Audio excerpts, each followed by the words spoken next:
পাউরুটি দিয়ে যে এত সুন্দর সুন্দর স্ন্যাক্স বানানো যায় তা তো আগে জানতামই না। জানলে কি আর এতদিন শুধু স্যান্ডউইচ খেতাম। হাফ বানানোর পর আমার মনে পড়ছে এই চা ভিডিও বানানো তো হয়নি।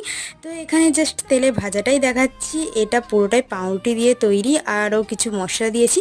তো রেসিপি জানার জন্য অবশ্যই কমেন্ট করো রেসিপি। তো নেক্সট আরেকদিন করে আমি রেসিপিটা দেখিয়ে দেবো। তারপর এখানে সেকেন্ড আইটেম তৈরি করছি পাউরুটি দিই। ধারগুলো ছুরি করে কেটে নেবে, আমার তো হাতি জিন্দাবাদ। পর এখানে আমি আলু সেদ্ধ, লঙ্কা গুঁড়ো, গোলমরিচ গুঁড়ো, নুন, আরও কিছু মশলা, ধনেপাতা দিয়ে মেখে নিয়েছি।